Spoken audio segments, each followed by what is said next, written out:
Hi, I'm Bishop Tudor Bismark from Harare, Zimbabwe, the pastor of New Life Covenant Church and the co-founder of Jabula New Life Ministries International.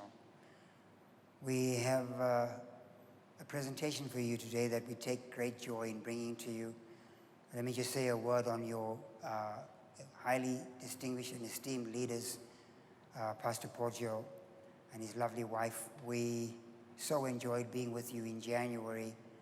A church that is given to excellence, a church that is given to investment in its people and into its immediate community, city of Lagos, and of course the greater Nigeria, and the good of Africa as a whole.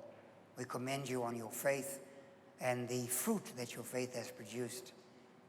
We always go to places and learn. We are students by nature, and we are not just hearers, but we apply the word and we apply what we've seen.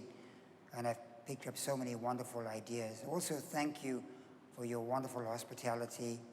It was just second to none, and we so appreciate it. And hopefully in the not too distant future, once the COVID challenges are eased, I'd love to bring Pastor Chichi to be with you and share the experience of your amazing ministry and church.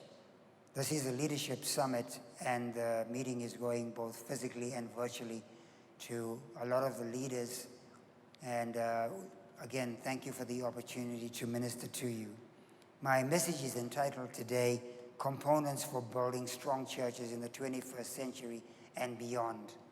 And what I want to try to invest in you and maybe urge you to think about is what your ministry and church will look like and what it could be and should be in the year 2030, which is basically 8.5 years away.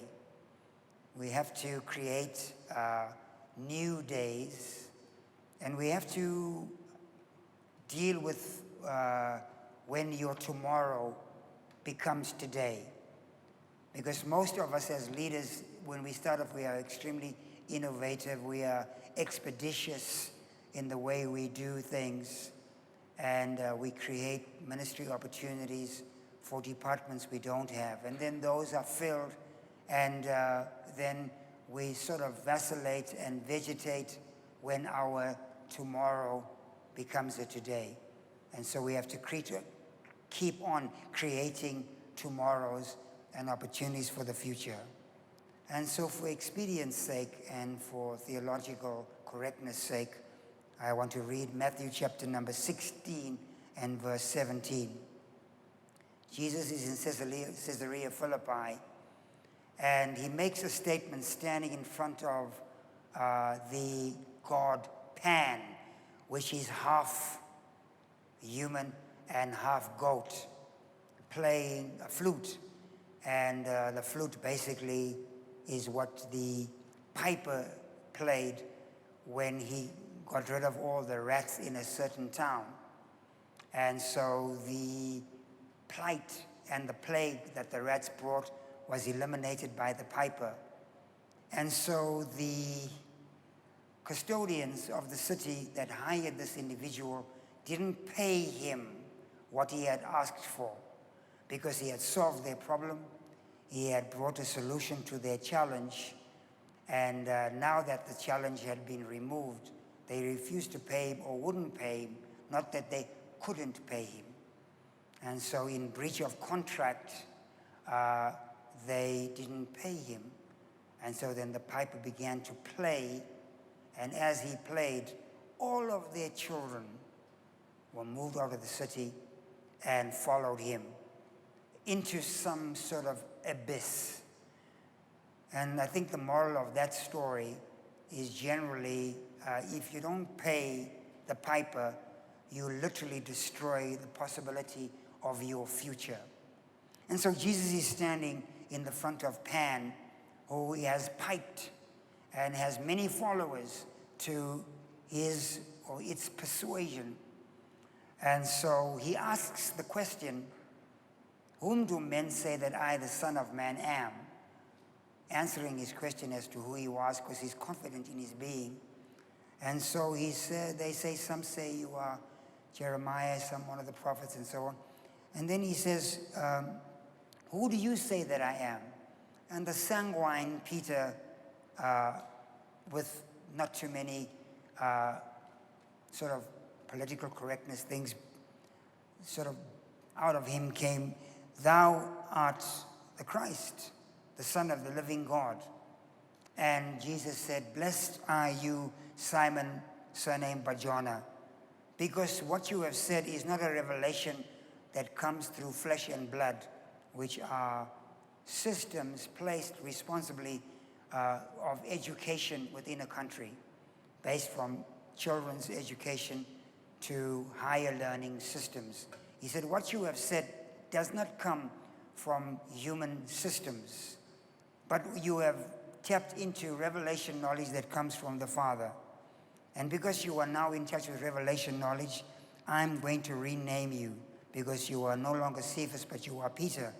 And upon this ability to access intelligent sources of knowledge responsibly and to apply them, that I'm going to build my church on such an ideology, philosophy, and phenomenon. And because you have access to this kind of knowledge direct to the heavenly structure of knowledge, which is creative knowledge, innovative knowledge, intelligent property knowledge, I'm going to now trust you with keys. These keys will unlock heavenly things and will unlock human hearts. And these keys constantly function within the body of Christ. Whatever you bind is bound. Whatever is loosed, which is legal and illegal. You have the ability to do that. And so building strong churches for the 21st century, everybody must have a conquest policy, which basically is construction and conquest. Because if you are going to receive houses you haven't built, wells you didn't dig, vineyards you never planted, you have to know that somebody paid the price and it cost somebody to get that done.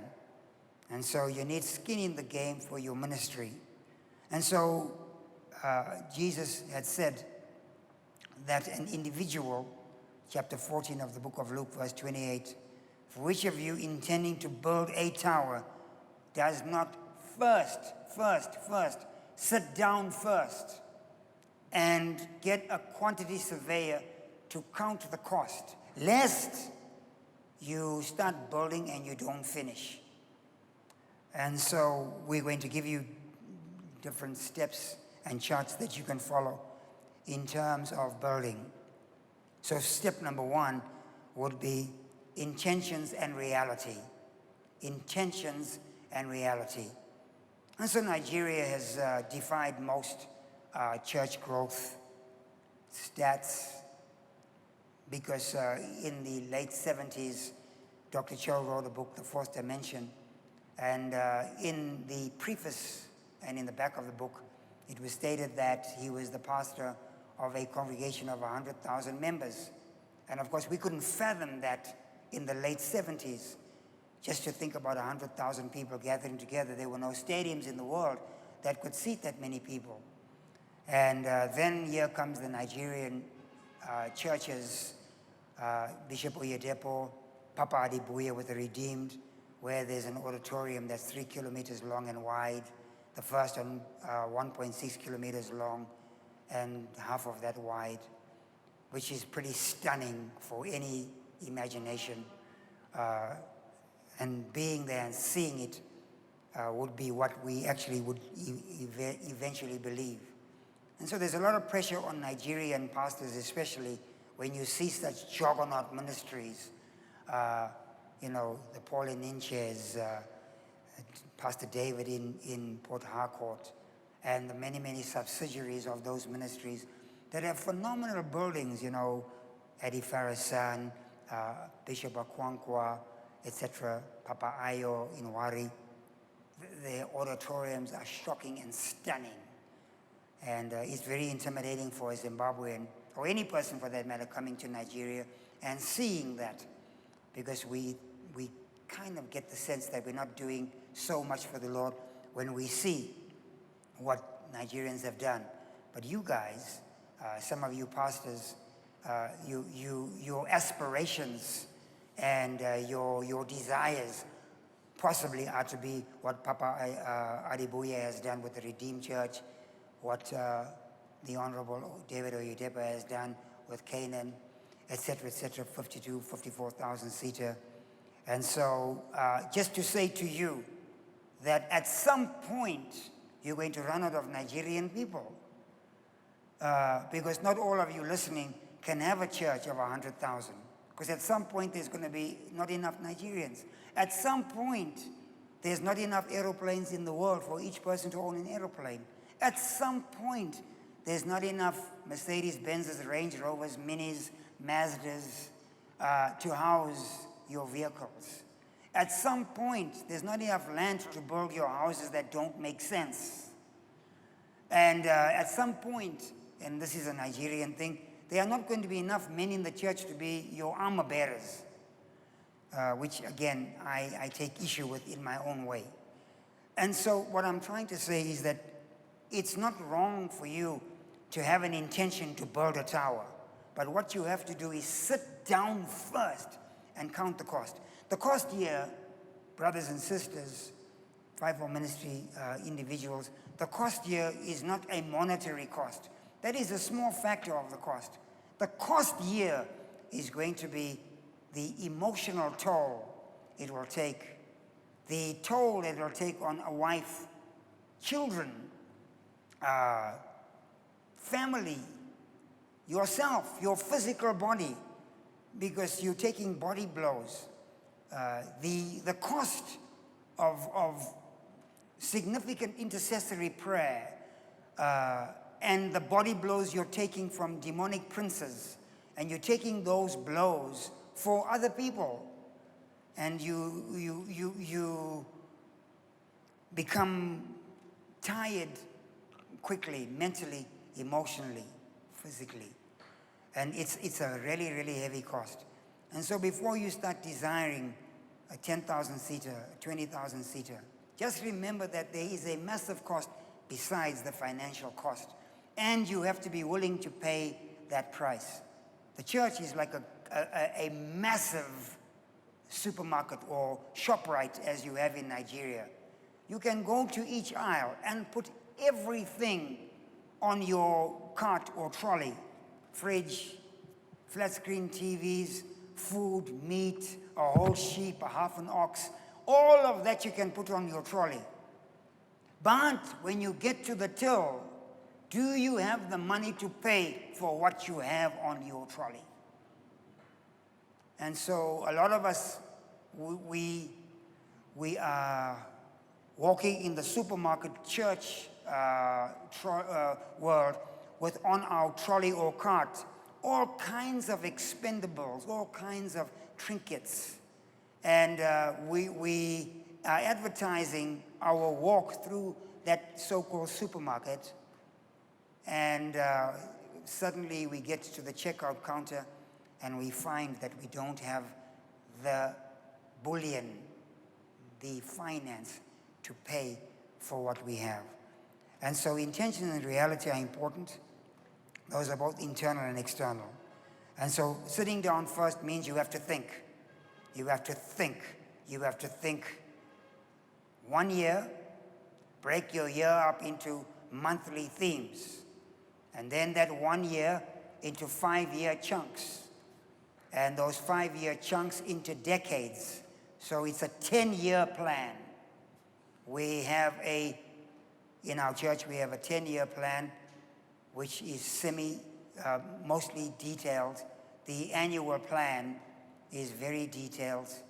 And then we have a 20-year plan, which is a little bit more broad brush. And we also have a 30 plan. In fact, we have a plan that goes to the year 2063, what we anticipate the world could be. And with such tremendous changes in the technological world, a lot is changing. The lockdown has invented a new way of having church. We're dealing with millennials who can sit at home in their pajamas, having a bit of a brunch, can send their offering on the cell phone, and never get to be in a church. And those are some of the dynamics you will have to deal with. So you have to first think. First is think. Secondly, when you think, man is space. Space. Who is in that space? Who is in that space? Who are you competing with? I'm not talking about another church. If you are next to an ocean, you are competing with the ocean, because families who are working very hard will take a Sunday and take the kids off for a picnic on the beach. You are competing with the Premier League. I'm a Liverpool supporter, and we won the championship last year. We're struggling right now, but the football supporters become your competition. You are competing with Nollywood, Bollywood, Hollywood. You are competing with the latest, greatest fashions and so on. And so those are your competition. And so then you have to make sure that you create the kinds of environment to build a long-lasting church. And don't use sand, which are trinkets. Use rock, which is permanent. Build the house on the rock. And once you have thought, you then design the plan. You design the plan. Get somebody in your world that's a strategic thinker to take your vision. They can write it, make it plain, and put workable steps in your plan so that you are giving milk and you also dispensing meat. And just remember that you have to have bite sizes. You have to maybe cut a huge steak into mouthfuls. The fact that you are taking a massive steak and putting into a mouthful doesn't diminish the steak. It just means you can chew what you have. And so let's look at capacity. And so Jethro, Moses' father-in-law, comes to visit Moses in chapter number 18 of the book of Exodus. And he gives Moses a plan because Moses was in everybody's business. He was counseling small problems and big problems. And Jethro, who was the head of state and God's priest in the earth of Midian, had said to Moses, you're going to weigh yourself out and weigh everybody else around you. Set up captains of thousands, captains of hundreds, captains of 10, 50s, and captains of 10s. And you, Moses, with your strategic team, Aaron and her, Miriam's husband, you guys deal with the very difficult problems and challenges. Those are the ones you deal with. Small ones, you then dispense to captains of 10s, 50s, hundreds, and thousands. And it's according to a person's ability, everyone according to their ability. And so in your church, you'll have 5 talent people, 2 talent people, 1 talent people. Those are gifts that God gives. In Luke chapter number, I think it's 19, the scriptures talks about a person that had 10 talents and so on. And when the rewards came, the person that had 1 talent had buried their talent. And so if you are dealing with 1 talent people, it's not their fault because it's God that gifts. But what we want 1 talent people to do is to put in 5 talent effort. And if you are a 5 talent person, don't take for granted your 5 talents and put in 1 talent effort. You must put in 5 talent effort as a 5 talent person. And so there are individuals that in lieu of their gifting, in lieu of their training, in lieu of their skill, in lieu of their exposure, would naturally be captains of thousands. Captains of thousands. And we'll get to that chart in a minute. So firstly, captains of 10s. Those are cell leaders. And there are so many pastors, I don't call anybody to preach. God does the calling. And so I've met a number of individuals in my short years, 47 years of ministry, which is really short in terms of a lifespan. I've met individuals who have churches that should not be pastoring a church. Their problem is that they don't want to submit to anybody. And they should be serving in a massive ocean liner as maybe a lieutenant, maybe a sergeant major, a sergeant, or even a corporal, lance corporal, according to their capacity serving there. But we have individuals who want to be the captain of a canoe. You are the only one in a canoe, and you are rowing the hell out of life in a canoe, when you should be submitting into a massive church and helping manage the vineyard with the leader.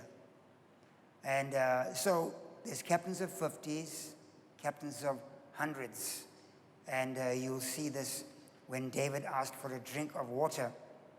Just said, I wish I had a drink of water from Bethlehem.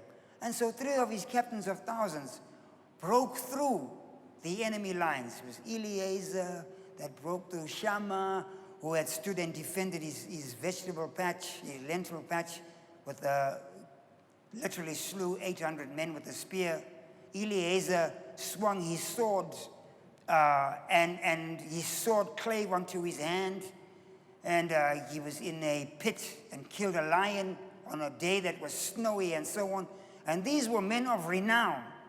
And they were so big, they were not that big that they could not go and get their leader a drink of water from the well of Bethlehem. And the Bible says they broke through the enemy lines to get David that water. And when they brought David the water from the well of Bethlehem, David was smart enough and strong enough and responsible enough to recognize that these men have given their lives for my simple desire. And so, as you're building, you have to think future of what you will be if you are going to be managing thousands, but the steps in which you get there. And so I'm going to put on the board and on the screens you'll see 6 different charts which we recommend for building the church. And so the first one is the chart that we recommend for dispensing finances. We have never used amounts as a family. Pastor Chichi and I started a principle in 1978 where of our income, we've broken down our income into percentages and not amounts. We have a fundraising chart, we have a human resource chart, we have an organizational chart, which is illustrated in the way you should have an organogram as to who is who in the zoo. The organogram should not speak to what you are, but what you want to be 3, 5, 10 years from now.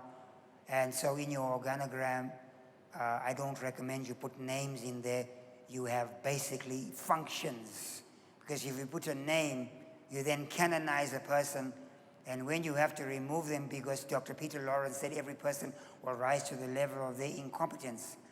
And so when a person rises to the level of their incompetence, and you have to replace them by somebody that's a lot more competent, much more experienced and knowledgeable, much more credentialized through academic achievement, people can get offended easily because they make that position their idol, their world, and they say, this is mine, it's my ministry.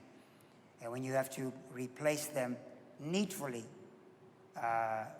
because they have not been given to reading, to exposure, etc., they become offended. And so we have an organizational chart, and then we have growth steps, and then a theological chart of what is we believe. And so if I can do a little bit of board work here, let's talk about dispensing finance. Dispensing finance. And so that's the pie chart. The pie chart. Our recommendation is you have to have a central point from which you work. A central point, which is the center, the true north, the center of your universe, where you start from. Every journey starts from some place.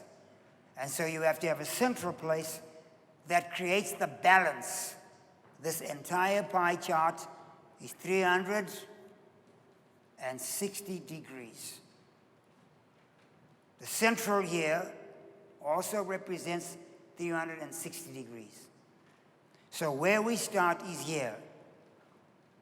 We recommend the first 10%.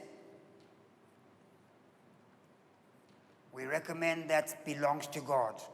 It's called the tithe. It's the devoted thing. And whatever your theology might be, whatever your belief might be, there are some that say that tithing is Old Testament and was done away when Jesus was crucified. It is a principle that even non-Christians practice. Non-Christians practice. And it works for them. And so we recommend strongly that you do 10% as an individual, as a business, and also as a church. Our church is a church that is a tithing church. And our tithing, that 10%, is broken up into 1% pieces that we'll allocate to different expressions. Pastor Chichi and I tithe individually and in our business capacity. That tithing is broken up into different places we give. And so the lion's share of our 10% comes into our local church, and then we give into our international ministry, and then we give into those that are our apostolic covering that we have selected to lead our ministry spiritually and guide us futuristically. And so that 10% is important. We then insist a minimum of 18% of your income goes into cash reserve. And so I learned this from reading George Clason's classic, The Richest Man in Babylon. And it's a book that is based on fictitious individuals, and it's a very principle-oriented book on how to build financial wealth. And in, I believe it's chapter number 5, he has the chapter says 7 cures for a lean purse. And so back in 1978, I had just turned 21. I was introduced to a missionary that I lived with for 4 years, and he gave me that book to read, along with The Science of Personal Achievement by Napoleon Hill, sponsored by Andrew Carnegie, the great steel mogul. And so they then teach that every person should pay themselves for what they earn. And so we pay ourselves, we use generally 18% of our income individually, in our ministry capacity and in our business. We do that now into cash reserve, and that money is not touched. So if a family member comes with a crisis and says, we need money for school fees, we need money for hospital and so on, we tell them generally we don't have the money, because this money here is future. It's sacred. It's to purchase the future for our children and now our grandchildren, and Eden and Idris's children themselves, our great-grandchildren. The Bible says a good man and a wise man both that inheritance. And so that 18% then, in small amounts, not expended and taken, you roll it. You roll it. And when an opportunity comes of a nice property, a good investment vehicle, which will sort of keep its value in time, vehicles change over so quickly, into intellectual property, shares, stock exchange, whatever the case might be, holding sort of sideline investments into people you are helping start up businesses. That money may come from here, may. And for a church our size and your size, in Pastor Poggio's case and in various ministries, we have to employ staff. And so every Tuesday at 12 o'clock, I meet with the CFO of our church and the financial team, and we look at the weekly finances to see if the church is paying for itself, because generally that determines the health of the church. And so we have to then raise up staff members and pay them a monthly salary and remunerations that are commensurate and honorable based on their market value in the private sector and in the economic sector. And so if your church is paying more than 22% of the total income of the church, the church then is generally moving into a place of maybe unhealthy, and it may need to be tweaked a little bit. And some pastors take way too much money from their churches for immediate gratification, cars, travel, bling, jewelry, and it's going to cost the ministry. The tower is not going to be built, and it's not going to last. And so what you're going to have left over here is coming to around about 60%. Around about 60%, because this year is 40%, 18, 30, 40%. And so you should be living your life, and you should be managing your life basically on 60% of your income. That's true of personal, it's true of your ministry and church. The next chart is basically a fundraising chart. A fundraising chart. And so we have our givers, and so basically the center, again, here is what I call BGs, big givers. I learned this from Rod Parsley Ministries, preaching for them some years ago. When they host an event, Joyce Meyer was in Zimbabwe a number of years ago, and the event was around about $2-3 million US. And Lady Joyce had given away so many books and packages, had a wonderful crusade, had a leadership training session for over 10,000 pastors and leaders. All of us got packages. They brought in world-class teachers and leaders. The Hillsong team came in, did the music. It was pretty stunning. It was pretty amazing. And that meeting was financed, as most meetings are, from the big givers. So if you're going to have a big event, whatever it is, building a church, expanding the ministry, launching maybe another level of generation of cameras, computers, etc., and it's going to amount capital expenditure of so much. If you're going to buy buses, that's going to require capital expenditure, capex of so much. You, before you go to the church and ask people to give, you're going to go to your big givers first. Who are the big givers? And so in some ministries, their big givers start at $1 million, which is huge. In our church, based on the economic challenges and restraints we have in Zimbabwe, our big givers in Zimbabwe, we start at those that give $10,000 US and above. And so if we're going to embark on a program, for example, we're building Kingdom Cathedral, which is a huge building project, going to be like a $20+ million US project, and then furnishing it with first world finishes that's added $10-15 million on there. We are now going to our big givers.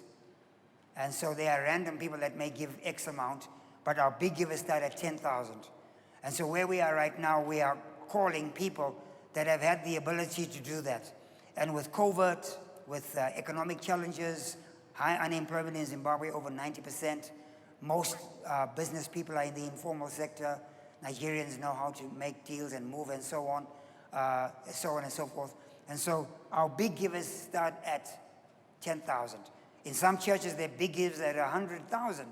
I know a ministry where their big givers are $1 million givers. And so they give $1 million. And for them, it's not just a tax write-off, depending on what country you're in. You know, there's a 501c3 tax exempt status in America. And so a lot of the big givers can get a tax rebate based on the Constitution and so on, 501c3, non-reporting or reporting IRS requirements. And so you determine who your big givers are. And then your medium givers. Who are your medium givers? For our church, it's people that will give $1,000 and so on. And so it will take 100 people in the 10,000 category to give $1 million. It takes 1,000 people to give $1,000 to get to $1 million. And then here you have your partners. The partners then will start whatever at 100 and down. And then we have the natural flow, natural flow. And there are times when we have people that haven't been to church for a while that will bring a handsome envelope, because the running cost of a church this size run high. And so we're generally measuring what can we do, what can't we do, how can we do it, and so on and so forth. And so it's important for you to count the cost and measure your finance with a projection of growth. Our projection growth annually for finances in our ministry is generally a moderate 8% growth in finance. And with that projection of 8% growth in finance, we can then present our vision strategy for the next year with that percentage growth. What is very difficult is to deal with the reality of COVID cases. Then there's the human resource chart. We build a lot of our church and ministry on volunteers. And we sometimes don't really honor the volunteers the way we ought. And so in a ministry, generally it's 1% of skilled, 1% of skilled individuals, which are people that we headhunt. And so when Eliezer was looking for a partner for Isaac, Eliezer was headhunting. There were many women, many. But he wanted somebody that was specific, that could manage Isaac's industry, which was the water industry. So we went to the well, and Rebecca came. And she was able to manage water very well. She gave him water, gave the servants water, but also gave the 10 camels water. And the Bible says the servant marveled, because she kept on running back and forth. He didn't want to know who she was, where she was from. He just wanted to know, does she have the credentials, the capacity, the skill to manage Abraham and Isaac's empire? Because Isaac was growing and expanding. Even the Philistines envied him because of the wealth he had generated. The Bible says in chapter 24, verse 1 of Genesis, and then in chapter number 24 and verse 65 of Genesis, that Abraham was very great. He was rich in cattle, silver, and gold. He'd expanded. The Lord had blessed him to be extremely wealthy. And so they couldn't just have a woman that was good looking or was a model, who was Cape Town to Cairo, walker, swayer. They needed a woman that had a strong mind, that had ability and skill to match the ministry. And so in your ministry, you have to have skilled people there. And that's not a romantic idea of people you started with in your one-room house, and they were there with you and so on. At some point, you have to cross over and get skilled people. People that know finance, people that are in human resources, people that understand how to manage investments, structures, so on and so forth. People that can work with corporate governance issues, people that have law degrees, that have actually won cases, defended cases in the courts, magistrates' court, the high court, even the Supreme Court. You need those kinds of people that are working for you on staff so that they can deal with areas that you're not skilled in. Nobody in our church has a greater anointing than that I have as an apostolic grace. That said, there are many individuals that far surpass me in the areas of skill, competence, and achievement. And we have them on board to help navigate the ministry through difficult and also through good times. It is more challenging to manage a ministry in the time of harvest and in the time of plenteousness, if that's a word, in the time of daylight. But then you have the winter, and then you have also the time of famine. So you're going to need the Josephs to deal with famine. You're going to need all those people to deal with those issues. And so 1% of skilled staff, volunteers, full-time staff 5%, volunteers generally is 25%. And we want to thank God for all the volunteers that are serving, and then the rest is basically attendees. We find that a lot of our attendees are individuals that are in the corporate world. They work hard week in the corporate world. They come to church, want to get their worship in, get a good word, give their offering incognito, and just disappear and go for brunch and so on and so forth, spend time with their family.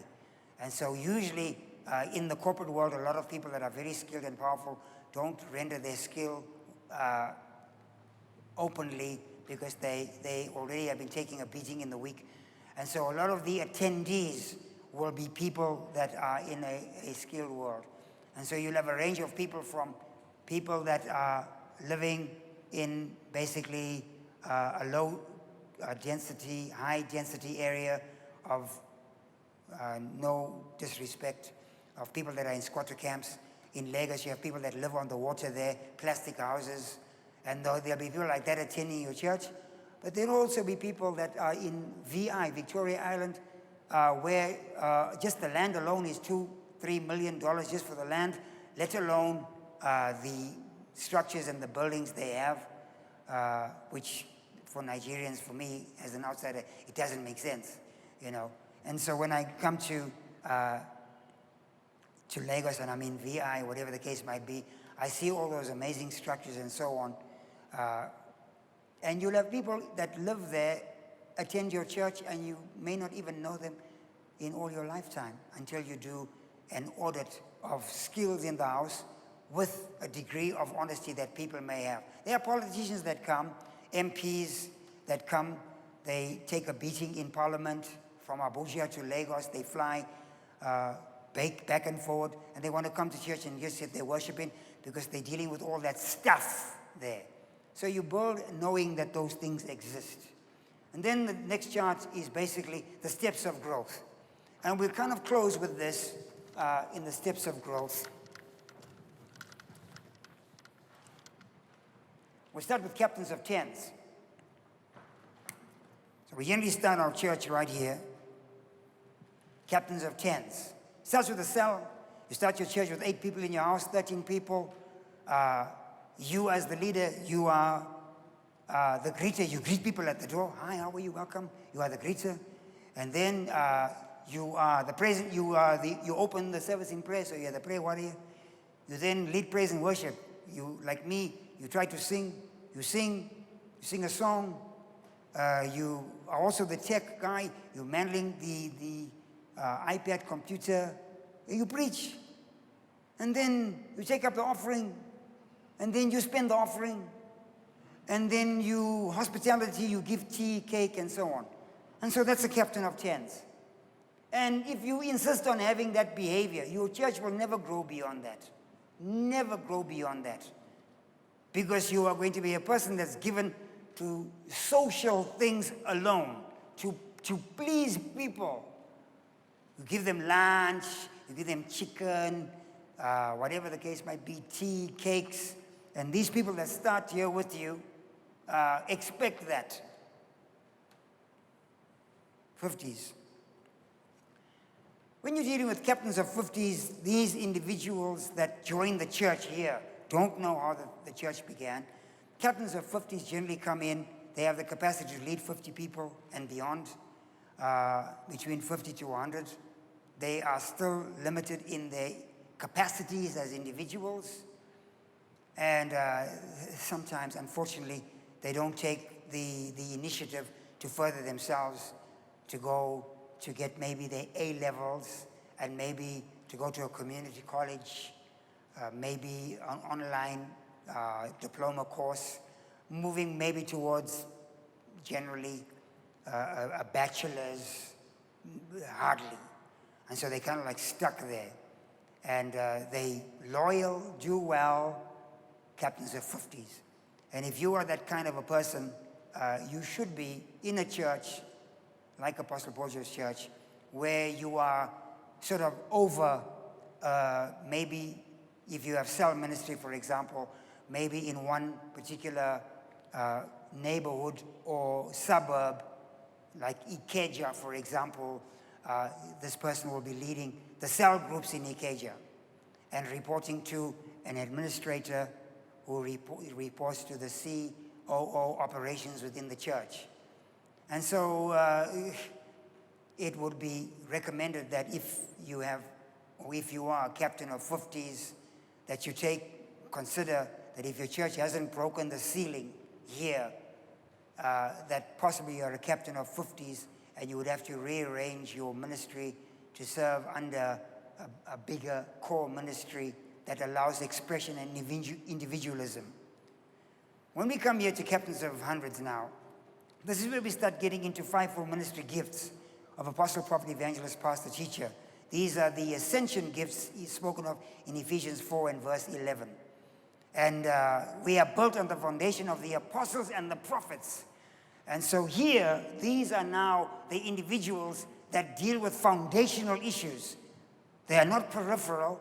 They're not dealing with peripheral subjects, flavor of the weekday subjects. Here you have now foundational issues, which are dealing with tenets of faith, tenets of belief and culture, instilled values, structured into the foundation of the church, where Peter, we are building this church on a rock.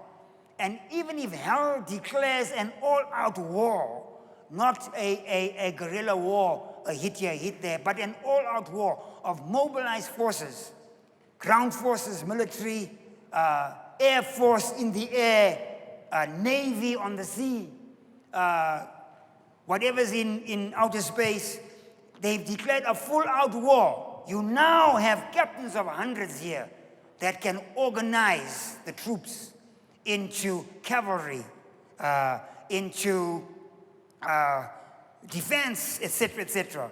Yeah, these individuals are standalone. They can make decisions independently in the church. The pastor of the church is not intimidated by these men and women making decisions. I don't particularly care what our Sunday school children's ministry leaders do, provided they are working within the confines of the fundamentals of the church in terms of theology and culture. But all the other trinkets of what they do, if it's ice cream, sweets, just make sure that you have a good dentist for the parents to take the children, ice cream, sweets, Coke, castles, I don't particularly care, etc., etc. And so these individuals that are captains of hundreds, they must make decisions and they must grow the ministry. And for you as a pastor, when you get to this place, you have to be secure that when individuals are making decisions, that they are not competing against you, that they have a greater and able gift, not anointing. So captains of hundreds are very, very key because they can organize here in groups of 10. 10 hundreds make 1,000. And so when Jesus is giving out the bread, 5,000 people, he told them, distribution starts here in groups of 50s and in groups of hundreds. And so each 50, we are not starting the distribution until they are in groups of 50s and hundreds. And so if one group at 48, another group at 52, distribution is not taking place. You have to take the 2 from there and bring them here. And people are crazy. The problem with the church is people. Because this group wants to be in this group. You know, they are 47 here, they are 53 here. And these 3 people don't want to move. And they are inhibiting distribution. And so now with the 5,000, they have to be in order because Jesus is the God of order. Look at heaven. He's a God of order. And so when you have literally 5 loaves, 5, these 5 loaves are going to be put into groups. And each apostle was being told that you are a captain of thousands. Because each apostle will take bread, 1 loaf for 1,000 people. 1 loaf for 1,000 people. And the 2 fishes are going to be the meat issues of the word, the meat issues of life, the philosophical and geometrical and arithmetics, the linguistic expanses, the meat issues. Most people are on milk, as Paul said, and because by reason of use they don't have their gifts as exercise, they're on milk. But here you are going to give bread to every person. It's 5 loaves, a loaf for each 1,000. And if you don't have bread, you have to be like that man that's knocking bread, bread, bread, bread, because you have 1,000 people to feed. 1,000 people to feed. The level above bread is you must learn how to create the bakery. Because if you can create the bakery, then you can bake the bread and dispense it. But if you have a bakery, you are subject now to the millers who mill the wheat and make flour. But if you are a miller, you are subject to the farmers. If you are a farmer, you are subject to the seed givers. The sower went forth and sowed seed. But if you are a seed sower and you've sown seed, you have to make sure that the crows and the weather and all those things are friendly. And so a captain of hundreds thinks about all those things. They are independent, dependent thinkers. They are independent, dependent thinkers. And so I want to thank you guys for being a part of this presentation. My goal is to get everybody here to build a tower. Because if we as Africans can responsibly build that tower, we can reach the almost 200 million Nigerians, depending on who's doing the census. We can cause Christianity in Nigeria to surpass the Islamic influence so that we have political influence in Abuja. And we have economic might and empower the young people in the Delta area, where crude oil is not being squandered on frivolity and unreasonable trips to Paris or Dubai, Hong Kong, or wherever people generally go, but people are putting back, and that we are building ministries for the future, and that not just Nigeria, but all of Africa. And as we lead thousands of people, hundreds of thousands of people, influence millions of people based on our philosophy, our dynamics of life, our dynamics of ministry, that we can grow very strong churches in the 21st century responsibly. And we can hand over to another generation in the year 2030 and say, we have built this, we have kept it for you, we are passing now the baton to you. And so, from Harare, Zimbabwe, I'm Bishop Tudor Bismark, the pastor of the Great New Life Covenant Church. Thank you for hearing me. God bless you. We love you.